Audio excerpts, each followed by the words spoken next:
السلام علیکم، میں شبانہ عاطف آپ کے اپنے چینل ایس عاطف اکیڈمی میں آپ کا سواگت کرتی ہوں، خیر مقدم کرتی ہوں۔ امید کرتی ہوں کہ آپ لوگ بھی خیریت سے ہوں گے۔ یہ کلاس ان لوگوں کے لیے ہے جو جھارکھنڈ ٹیٹ کی تیاری کر رہے ہیں اور جنہوں نے لینگویج میں اردو کو لیا ہے، اور یہ لیول 1 کے لیے ہے۔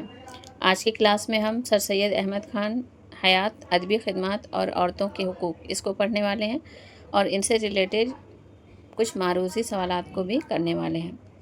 تو چلیے کلاس کو شروع کرتے ہیں۔ حالات زندگی۔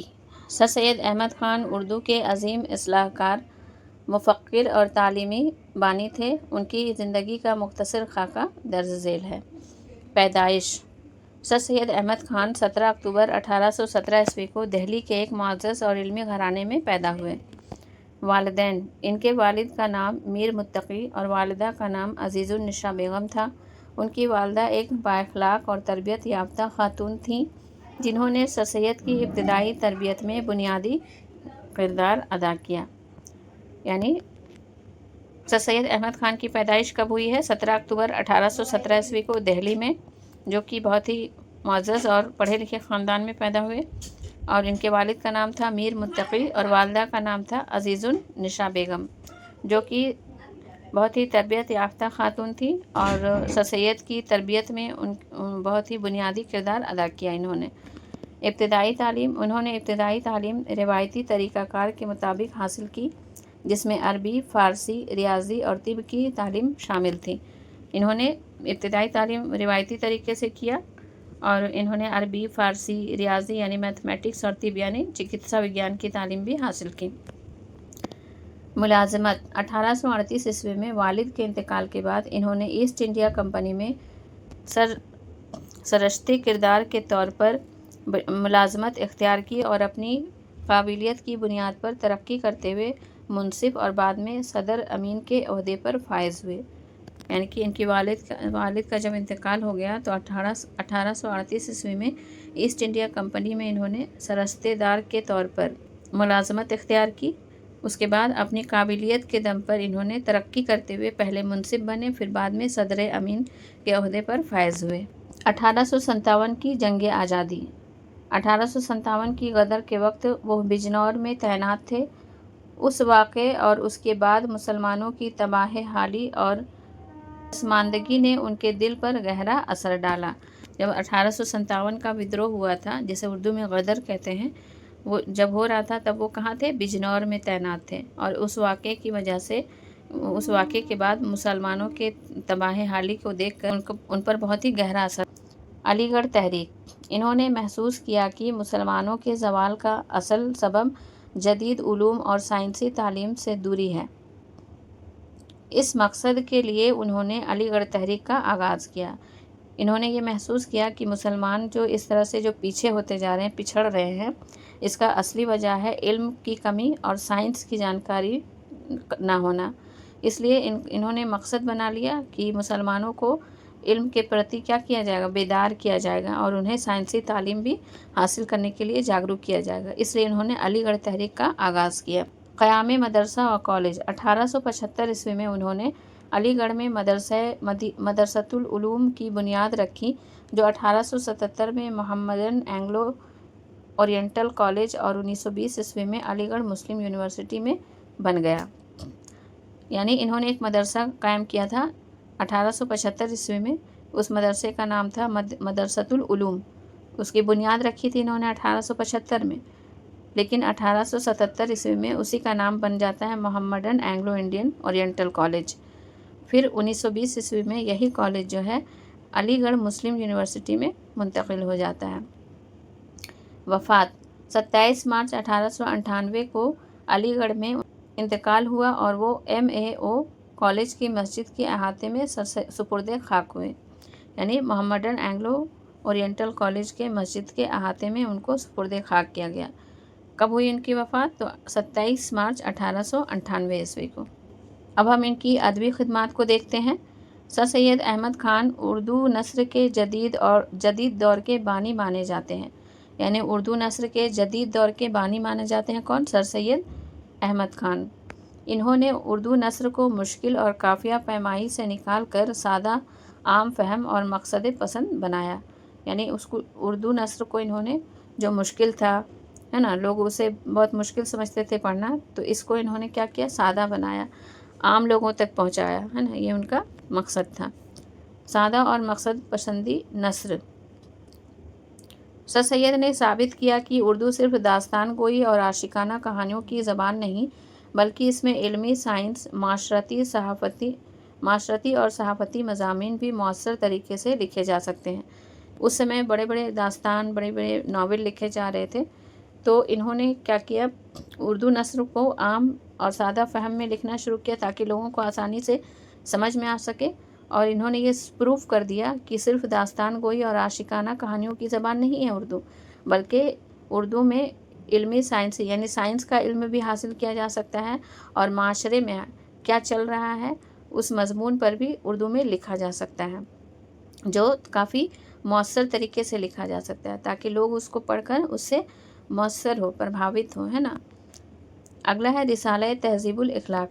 1870 ईस्वी में इंग्लिस्तान में वापसी के बाद उन्होंने ये रिसाला जारी किया, और इसका बुनियादी मकसद मुसलमानों की माशरती, अखलाकी और तालीमी इस्लाह करना था। यानी 1869 ईस्वी में ये इंग्लैंड जाते हैं, और इंग्लैंड जाने के बाद वहाँ के जो रिसाले थे, इंग्लिस्तानी रिसाला, उससे वो मुतासिर हुए। फिर उन्होंने सोचा कि हम भी हिंदुस्तान जाकर इसी तरह का रिसाला जारी करेंगे, और इन्होंने हिंदुस्तान जब वापस लौटे 1870 ईस्वी में, तब इन्होंने एक रिसाला जारी किया जिसका नाम था तहज़ीबुल इखलाक, जिसका मकसद था, बुनियादी मकसद था, मुसलमानों की माशरती, अखलाकी और तालीमी इस्लाह करना। अहम तसानीफ़। आसारुस सनादीद। 1847 ईस्वी। दिल्ली की तारीख़ी इमारतों और अहम शख्सियात का मुफस्सिल तज़किरा। आसारुस सनादीद क्या है? दिल्ली की जो तारीख़ी इमारतें हैं उसका ज़िक्र है इसमें, आसारुस सनादीद में, और उसकी अहम अहम शख्सियतों का तज़किरा किया गया है। असबाब बगावत हिंद 1858 ईस्वी में लिखा गया था। 1857 के इनकलाब के हकीकी असबाब पर लिखी गई तारीख़ी दस्तावेज़ है, लेकिन इसको आम लोगों तक नहीं पहुँचाया गया। अगला है तबय्युन कलाम। बाइबल की तफसीर और ईसाईयत व इस्लाम के इश्तराक पर बहस। तबय्युन कलाम बाइबल की तफसीर और ईसाईयत व इस्लाम के इश्तराक पर बहस है इस किताब में। तबय्युन कलाम में तफसीरुल कुरान क्या है? कुरान मजीद की जदीद साइंसी और अक्ली रोशनी में तफसीर से बयान किया गया। इसमें खुतबात अहमदिया, ये भी 1870 ईस्वी में निकाला गया। सर विलियम म्योर की किताब के जवाब में लिखी गई सीरत नबवी पर शाहकार किताब है। यानी कि सर विलियम ने एक किताब लिखी थी हज़रत मोहम्मद सल्लल्लाहु अलैहि वसल्लम पर, तो उसी के जवाब में इन्होंने एक किताब लिखी खुतबात अहमदिया के नाम से। तबे फ़िक्र sir Syed school. Sir Syed के गिर्द अदीबों और शायरों का एक बड़ा गिरोह जमा हो गया, जैसे मौलाना हाली, शिबली नुमानी, नज़ीर अहमद, मौलवी ज़काउल्लाह वगैरह, जिन्होंने उर्दू अदब को जदीद जिला बख्शी। यानी कि जब इन्होंने इस तरह के काम किए अपनी कौम के लिए, तो और भी बहुत सारे शायरों ने इनका साथ दिया, जिनमें मौलाना हाली, शिबली नुमानी, नज़ीर अहमद, मौलवी ज़काउल्लाह का नाम पेश नज़र आता है ना। अब हम इनकी मज़मून औरतों के हुकूक़ का खुलासा देखने वाले हैं। सर सैयद अहमद ख़ान का मज़मून औरतों के हुकूक़ के इस्लाही मज़ामीन में एक मुमताज़ मकाम रखता है। इस मज़मून के अहम निकात दर्ज झेल हैं। सबसे पहला है इस्लाम में औरतों का मकाम। सर सैयद ज़ोर देकर कहते हैं कि इस्लाम ने औरतों को जितने हुकूक़ और आज़ादी दी है, उतनी दुनिया के किसी मज़हब या कानून ने नहीं दी। इस्लाम ने औरतों को मीरास यानी जायदाद में हिस्सा दिया, निकाह में उसकी मर्ज़ी को अहमियत दी, और उसे इज़्ज़त व वक़ार की ज़िंदगी अता की। यानी इस मज़मून में औरतों के हुकूक़ पर इन्होंने बात कही है। इन्होंने कहा है कि इस्लाम ने औरतों को जितने हुकूक़ और आज़ादी दी है ना, उतने किसी मज़हब या कानून ने नहीं दी है। इस्लाम में जो है औरतों को मीरास यानी जायदाद में भी हिस्सा दिया जाता है, निकाह में उसकी मर्ज़ी को अहमियत दी जाती है, और उसे इज़्ज़त व वक़ार की ज़िंदगी भी अता की जाती है। उन्होंने कहा कि मगरिबी ममालिक इस बात पर शोर मचाते हैं कि औरत और मर्द बराबर हैं, उनमें कोई इम्तियाज़ नहीं है, कोई फ़र्क नहीं है, इसलिए औरतों को कमतर और मर्द को बालातर ना समझा जाए, बल्कि दोनों को बराबर का दर्जा देना चाहिए। आगे है मुआशरे की कोताही, है ना। उन्होंने अफसोस जाहिर किया कि मुसलमानों ने مذہب اسلام کے روشن اصولوں کو چھوڑ دیا، رسم و رواج اور جہالت کی وجہ سے عورتوں کو ان کے شرعی حقوق سے محروم کر دیا ہے۔ آگے کیا کہتے ہیں؟ انہوں نے کہا کہ اسلام نے بھی عورتوں اور مردوں کے حقوق کو مساوی مانا ہے نا۔ افسوس ظاہر کیا انہوں نے کہ مسلمانوں نے مذہب اسلام کے روشن اصولوں کو چھوڑ دیا ہے اور رسم و رواج اور جہالت کی وجہ سے عورتوں کو ان کے شرعی حقوق سے محروم کر دیا ہے۔ یہاں تک کہ یہ بھی کہا کہ اسلامی قوانین میں دونوں کے اختیارات برابر ہیں، جبکہ ترقی یافتہ ممالک میں یہ یکسانیت اور برابری نہیں ہے۔ سر سید نے مدلل طریقے سے اس کی وضاحت کی ہے کہ پیدائش سے موت تک عورت اور مردوں کے حقوق برابر ہیں، یہاں تک کہ عورت بالغ ہونے پر اپنی شادی کرنے کی مختار ہے، جس طرح ایک بالغ مرد اپنی شادی کرتا ہے۔ آگے ہے عورتوں کی تعلیم کی اہمیت۔ مضمون میں اس بات پر زور دیا گیا کہ جب تک عورتیں تعلیم یافتہ نہیں ہوں گی تب تک کوئی قوم یا معاشرہ ترقی نہیں کر سکتا۔ ایک تعلیم یافتہ عورت ہی بہتر نسل کی تربیت کر سکتی ہے۔ سر سید کا ماننا ہے کہ مرد اور عورت معاشرتی زندگی کی گاڑی کے دو پہیے ہیں، اگر ایک بھی کمزور یا غیر تعلیم یافتہ ہوگا تو زندگی کا سفر صحیح سے نہیں چل سکتا۔ یعنی انہوں نے عورتوں کے حقوق میں یہ کہا ہے کہ معاشرے میں جتنا ضروری مرد کا ہونا ضروری ہے اتنا ہی ضروری عورتوں کی تعلیم کا بھی ہونا ضروری ہے۔ دونوں کو گاڑی کا ایک پہیہ سے تشبیہ دی گئی ہے۔ یعنی سر سید نے عورت اور مرد کے فرق کو بتاتے ہوئے کہتے ہیں کہ کچھ مرد عورتوں کے ساتھ اچھا سلوک نہیں کرتے ہیں۔ تہذیب یافتہ قوموں نے اپنی عورتوں کے ساتھ بہتر سلوک کیا ہے اور انہیں بلندی پر پہنچایا ہے، جبکہ ان کے یہاں عورتوں کے تعلق سے قانون ناقص اور خراب تھا۔ انہوں نے کہا ہے کہ تہذیب یافتہ قوموں نے اپنی عورتوں کے ساتھ بہتر سلوک کیا ہے اور انہیں بلندی پر پہنچایا ہے، جبکہ ان کے یہاں عورتوں کے تعلق سے کوئی قانون بھی نہیں ہے نا۔ ہم نے ایسا کچھ نہیں کیا اس لیے وہ ہم پر ہنستے ہیں، اور اپنے مذہب کے بارے میں کہتے ہیں کہ ہم لوگوں نے اپنی عورتوں کے بارے میں کیا کیا، جبکہ ہمارے مذہب میں تو ہے، عورتوں کا مقام بھی ہے، اس کی برابری کی بات کہی گئی ہے نا۔ اس لیے ہمیں چاہیے کہ عورتوں کے ساتھ اچھا سلوک کریں، ان کی حق تلفی نہ کریں، ان کے حقوق کی انجام دہی میں تاخیر نہ کریں، ہے نا۔ یعنی اس کے حقوق میں جو اس کے حقوق ہیں اس کو ادا کر دینا چاہیے، اس میں دیری نہیں کرنی چاہیے، ہے نا۔ اور اسلام نے عورتوں کو جو حقوق دیے ہیں اس کا خیال رکھنا چاہیے۔ اب ہم اس سے ریلیٹڈ کچھ معروضی سوالات کریں گے۔ پہلے ہم سر سید احمد خان سے ریلیٹڈ جتنے بھی سوال بن سکتے ہیں اس کو کریں گے۔ پہلا سوال ہے ہمارا، سر سید احمد خان کی پیدائش کس شہر میں ہوئی؟ علی گڑھ، دہلی، لکھنؤ، آگرہ۔ ہمارا صحیح جواب ہے آپشن بی، دہلی۔ سوال نمبر 2 ہے، سر سید احمد خان کی تاریخ پیدائش کیا ہے؟ 17 اکتوبر 1817 عیسوی، 10 نومبر 1818 عیسوی، 15 اگست 1815 عیسوی یا 25 دسمبر 1820 عیسوی۔ تو ہمارا صحیح جواب ہے 17 اکتوبر 1817 عیسوی، آپشن اے۔ سوال نمبر 3 ہے، سر سید احمد خان کے والد کا کیا نام تھا؟ میر تقی، میر متقی، میر درد یا میر حسن؟ تو اس کا صحیح جواب ہے آپشن بی، میر متقی۔ سوال نمبر 4 ہے، سر سید کی والدہ کا کیا نام تھا؟ زیب النساء، عزیز النساء، بلقیس بیگم یا مریم بیگم؟ تو اس کا صحیح جواب ہے آپشن بی، عزیز النساء۔ سوال نمبر 5 ہے، سر سید احمد خان کا انتقال کس سن میں ہوا؟ 1895 عیسوی، 1898 عیسوی، 1900 عیسوی یا 1905 عیسوی؟ تو ہمارا صحیح جواب ہے آپشن بی، 1898 عیسوی۔ سوال نمبر 6 ہے، 1857 عیسوی کے غدر کے وقت سر سید کس مقام پر سرکاری ملازمت پر تعینات تھے؟ دہلی، غازی پور، بجنور، بنارس؟ تو ہمارا صحیح جواب ہے آپشن سی، بجنور۔ ابھی ہم نے آپ کو پڑھایا تھا۔ سوال نمبر 7 ہے، سر سید احمد خان نے رسالہ تہذیب الاخلاق کس سال جاری کیا؟ جیسا کہ ہم نے آپ کو پڑھایا ہے 1869 میں وہ لندن جاتے ہیں، انگلستان، اس کے بعد لوٹتے ہیں 1870 میں، اور آنے کے بعد ہی یہ رسالہ جاری کرتے ہیں تہذیب الاخلاق۔ آپشن میں ہے 1865 عیسوی، 1870 عیسوی، 1875 عیسوی اور 1880 عیسوی۔ تو اس کا صحیح جواب ہے آپشن بی، 1870 عیسوی۔ سوال نمبر 8 ہے، علی گڑھ میں مدرسۃ العلوم کی بنیاد کس سن میں رکھی گئی؟ 1875 عیسوی، 1877 عیسوی، 1880 عیسوی، 1890 عیسوی؟ تو میں نے آپ کو پڑھایا 1875 ईस्वी में सबसे पहले उन्होंने मदरसतुल उलूम की बुनियाद रखी। उसके बाद 1878 में मोहम्मदन एंग्लो ओरिएंटल कॉलेज में मुंतकिल हुआ। उसके बाद 1920 ईस्वी में अलीगढ़ यूनिवर्सिटी में तब्दील हो गया। सवाल नंबर 9 है MAO यानी मोहम्मदन एंग्लो ओरिएंटल कॉलेज किस साल अलीगढ़ मुस्लिम यूनिवर्सिटी यानी AMU बना?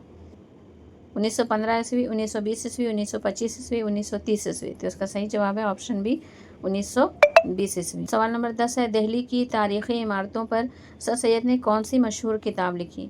असबाब बगावत हिंद, खुतबात अहमदिया, असारुस सनादीद या तबय्युनुल कलाम। तो इसका सही जवाब है असारुस सनादीद, है ना। ये तारीख़ी इमारतों पर लिखी गई किताब है। सवाल नंबर 11 है 1857 ईस्वी के इनकलाब के असबाब पर सर सैयद की मशहूर तसनीफ़ कौन सी है? असबाब बगावत हिंद, तारीख़ सरकशी बिजनौर, तफसीरुल कुरान या कुलियात सर सैयद। तो हमने पढ़ा था 1857 ईस्वी में जब गदर हुआ था तब वो कहाँ तैनात थे? बिजनौर में। वहीं पर उन्होंने तारीख़ सरकशी बिजनौर लिखी थी। जिसका सही जवाब है ऑप्शन बी। सवाल नंबर 12 है सर सैयद अहमद ख़ान को सर का खिताब किस साल मिला था? 1888 ईस्वी, 1878 ईस्वी, 1890 ईस्वी, 1885 ईस्वी। तो इसका सही जवाब है 1878 ईस्वी। सवाल नंबर 13 है सर सैयद ने सीरत नबी पर विलियम म्यूर की किताब के जवाब में कौन सी किताब लिखी? सीरतुन नौमान, खुतबात अहमदिया, अल फारूक या नबी रहमत। इसका सही जवाब है खुतबात अहमदिया। साइंटिफिक सोसाइटी की बुनियाद सर सैयद ने सबसे पहले कहाँ रखी थी? अलीगढ़ में, गाज़ीपुर में, दिल्ली में या मुरादाबाद में? तो साइंटिफिक सोसाइटी की बुनियाद सबसे पहले उन्होंने गाज़ीपुर में रखी थी, ऑप्शन बी। साइंटिफिक सोसाइटी का क़याम किस सन में अमल में आया? 1864 ईस्वी, 1860 ईस्वी, 1870 ईस्वी, 1868 ईस्वी। तो इसका सही जवाब है ऑप्शन ए 1864 ईस्वी।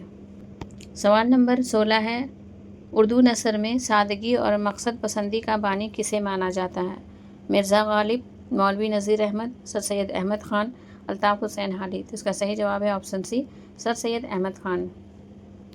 सवाल नंबर 17 है सर सैयद अहमद ख़ान इंग्लिस्तान के सफ़र पर किस सन में गए?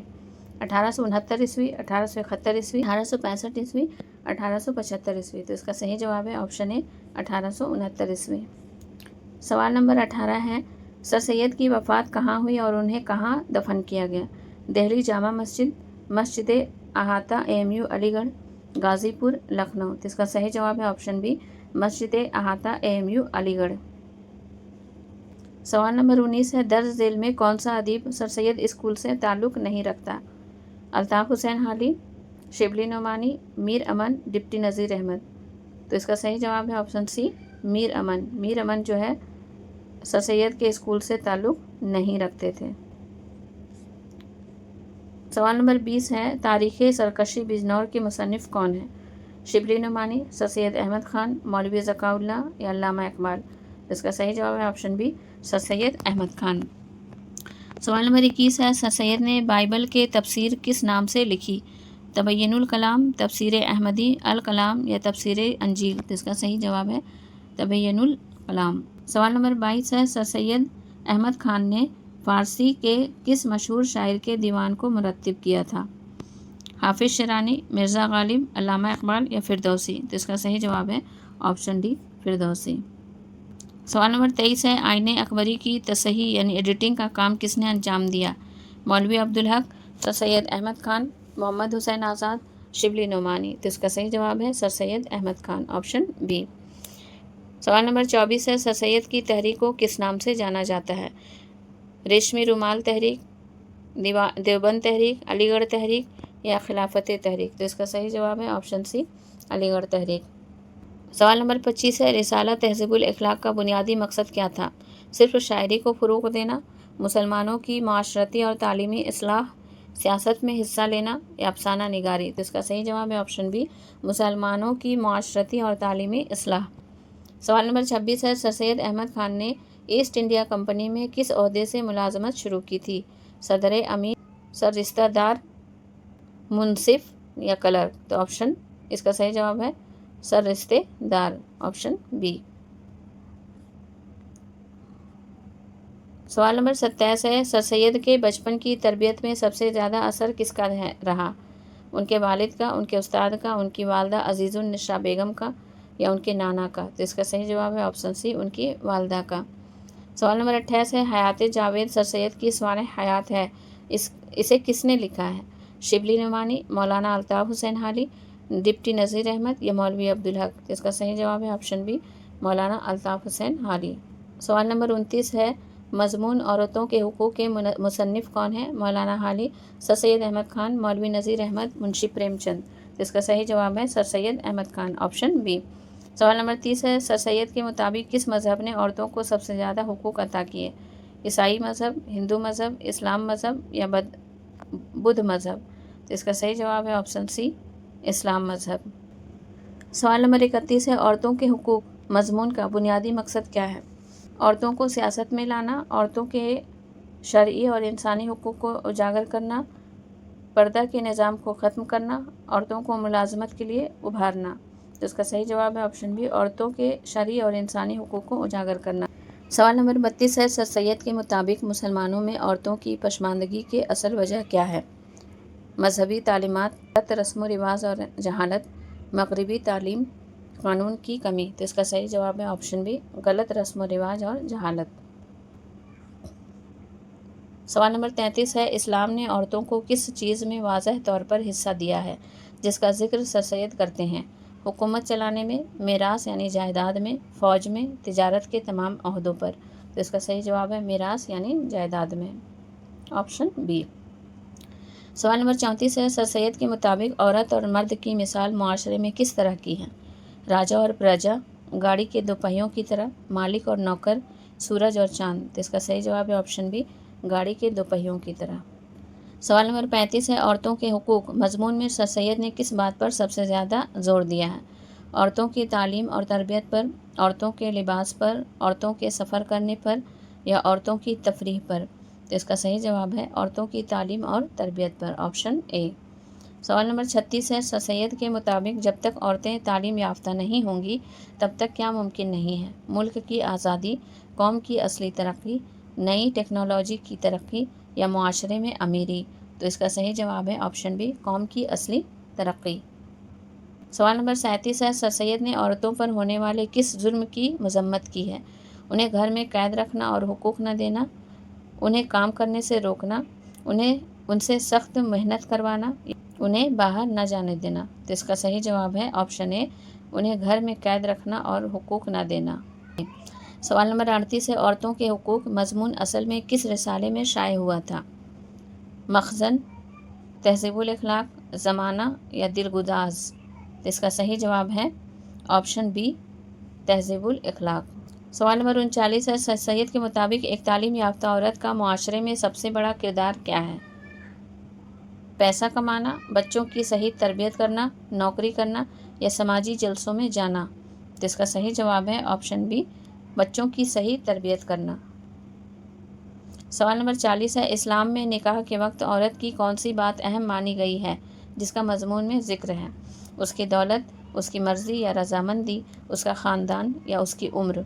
इसका सही जवाब है ऑप्शन बी, उसकी मर्ज़ी यानी रजामंदी। सवाल नंबर 41 है, सर सैयद का मानना है कि औरतों की बदहाली से पूरा डैश मुतासिर होता है? मुल्क, ख़ानदान और मुआशरा, मदरसा या दफ्तर? इसका सही जवाब है ऑप्शन बी, ख़ानदान और मुआशरा। सवाल नंबर 42 है, सर सैयद के मज़ामीन का उसलूब यानी स्टाइल कैसा है? सादा, मुदल्लल और साफ़, नहायत मुश्किल और काफ़ियादार, सिर्फ शायराना, ख़याली? तो इसका सही जवाब है ऑप्शन ए, सादा, मुदल्लल और साफ़। सवाल नंबर 43 है, सर सैयद के मज़ामीन को उर्दू अदब में किस सिन्फ में रखा जाता है?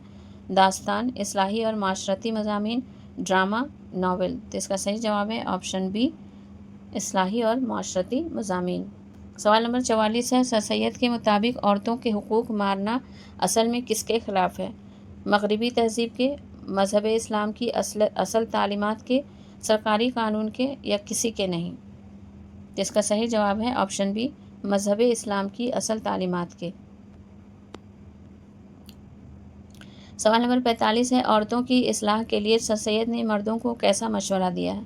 उन पर पाबंदियाँ बढ़ाएं, उन्हें उनके शरई हुकूक दें और तालीम दिलाएं, उन्हें फ़ौरन नौकरियां दिलाएं, उन्हें रस्म व रिवाज में मसरूफ़ रखें। तो इसका सही जवाब है ऑप्शन बी, उन्हें उनके शरई हुकूक दें और तालीम दिलाएं। सवाल नंबर 46 है, सर सैयद अहमद ख़ान के मज़ामीन का बुनियादी मकसद क्या था? तफरीह, कौमी और माशरती इस्लाह, सियासत, शायरी। इसका सही जवाब है ऑप्शन बी, कौमी और माशरती इस्लाह। सवाल नंबर 47 है, औरतों के हुकूक मज़मून में सर सैयद ने किस पुरानी सोच की तरदीद की है? औरतें मर्दों से बेहतर हैं, औरतों को तालीम की ज़रूरत नहीं है, औरतें काम नहीं कर सकती, औरतें सफ़र नहीं कर सकती। इसका सही जवाब है ऑप्शन बी, औरतों को तालीम की ज़रूरत नहीं है। Option B. सवाल नंबर 48 है, औरतों को मीरास में हिस्सा न देना किस बात की निशानी बताई गई है? मजहबी तालीम की, जहालत और गैर इस्लामी रस्मों की, समझदारी की या वक्त की ज़रूरत की। इसका सही जवाब है ऑप्शन बी, जहालत और गैर इस्लामी रस्मों की। सवाल नंबर 49 है, सर सैयद की नसर निगारी ने उर्दू अदब में किस नए दौर का आगाज़ किया? कदीम दौर, जदीद दौर, क्लासिकी दौर या दक्कनी दौर। तो इसका सही जवाब है ऑप्शन बी, जदीद दौर। सर सैयद अहमद ख़ान को उर्दू नसर का क्या कहा जाता है? मुअम्मार अव्वल या बानी, अफसाना निगार, शायर आज़म, नावल निगार। तो इसका सही जवाब है मुअम्मार अव्वल यानी बानी। तो ये था हमारा आज का क्लास। अगर आपको हमारी क्लास अच्छी लगती है और आपकी तैयारी में हेल्प कर रही है तो हमारे चैनल को लाइक कीजिए, सब्सक्राइब कीजिए। आप लोग वीडियो तो देखते हैं लेकिन चैनल को लाइक भी नहीं करते हैं, लेकिन वीडियो बनाने में बहुत मेहनत लगती है, लाइक करने में कुछ मेहनत नहीं लगता है। अगले क्लास में इसी तरह का वीडियो पाने के लिए, तब तक के लिए अल्लाह हाफ़िज़।